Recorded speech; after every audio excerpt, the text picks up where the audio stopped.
भगवान गौतम बुद्ध, स्वराज्याचे जनक, बहुजन प्रतिपालक छत्रपती शिवाजी महाराज, आरक्षणाचे जनक राजश्री शाहू महाराज, स्त्री शिक्षणाची जननी माता सावित्रीबाई फुले, महात्मा ज्योतिबा फुले, राजमाता अहिल्याबाई होळकर, राजमाता जिजाऊ, माता रमाई, माता भीमाई, लोकशाहीर अण्णाभाऊ साठे आणि आपल्या भारतीय घटनेचे प्रमुख शिल्पकार, महामानव, भारतरत्न, परमपूज्य बोधिसत्व, क्रांतीसूर्य डॉक्टर बाबासाहेब आंबेडकर या सर्व थोर पुरुषांच्या पायाची धूळ मस्तकी लावते आणि या सर्वांना माझे कोटी कोटी प्रणाम, कोटी कोटी प्रणाम.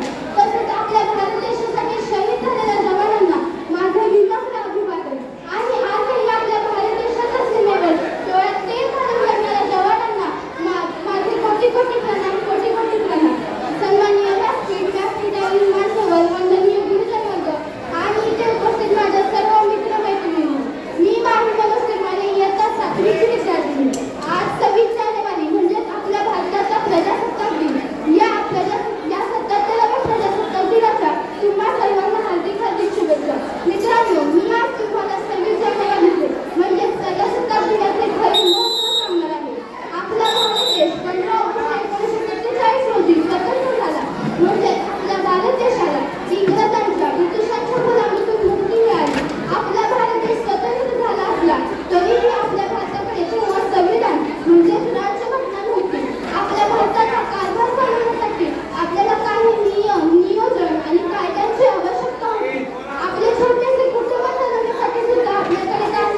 मिळेल. या मूल्यांवर चालून आपण आपल्या भारताला प्रगतीच्या शिखरावर नेऊ शकतो. आपण आपल्या भारताला प्रगतीच्या शिखरावर नेऊ शकतो. चला तर मग आपण या प्रजासत्ताक दिनी एक संकल्प करूया. एक संघ सक्षम आणि समृद्ध भारत घडविण्यासाठी आपण सदैव प्रयत्नशील राहूया. मला इथे बोलण्यासाठी संयोजकांनी संधी दिल्याबद्दल मी त्यांचे आभार मानते. तसेच तुम्ही माझे भाषण शांतपणे ऐकून घेतल्याबद्दल मी तुमच्या सर्वांची ऋणी आहे. धन्यवाद.